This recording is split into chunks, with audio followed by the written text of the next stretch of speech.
नमस्ते। आज बात करते हैं आरबीआई के उस बड़े नियम की जो लोन लेने वालों को बड़ी राहत देगा।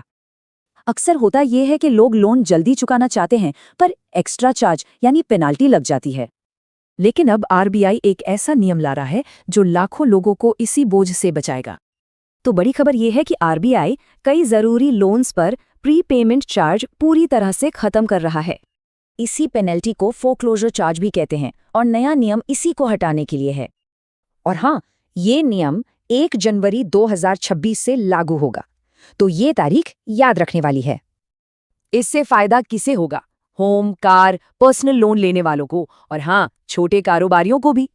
ये नियम देश के लगभग सभी बैंकों और आरबीआई से रेगुलेट होने वाली संस्थाओं पर लागू होगा। पर एक बात बहुत जरूरी है, ये नियम सिर्फ फ्लोटिंग रेट लोन्स पर ही लागू होता है। मतलब लोन लेने वालों को अब जबरदस्त फ्लेक्सिबिलिटी मिलेगी, पैसा चाहे कहीं से भी आए। इतना ही नहीं, ये ओवरड्राफ्ट और कैश क्रेडिट सुविधाओं पर भी लागू है, बस लेंडर को नोटिस देना होगा। एक बार फिर याद दिला दे, फिक्स्ड रेट लोन्स पर बैंक अब भी अपनी पॉलिसी के हिसाब से चार्ज लगा सकते हैं। नियम लेंडर और लोन अमाउंट के हिसाब से थोड़े बदल भी सकते हैं, तो इसका ध्यान रखना होगा। और टाइमिंग बहुत जरूरी है। ये नियम 1 जनवरी 2026 के बाद दिए या रिन्यू हुए लोन्स पर ही लगेगा। तो सवाल है, आरबीआई ने ऐसा किया क्यों? पहली वजह, लोगों को अपना कर्ज मैनेज करने की आज़ादी देना। सोचिए, अगर कोई बोनस मिले तो बिना किसी पेनल्टी के अपना लोन आसानी से कम किया जा सकता है।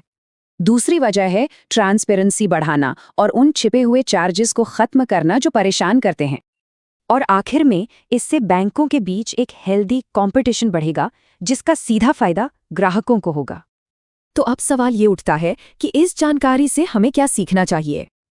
आगे से जब भी कोई लोन लें तो ये 3 बातें जरूर देख लें। ये नया नियम वाकई एक बड़ा बदलाव है।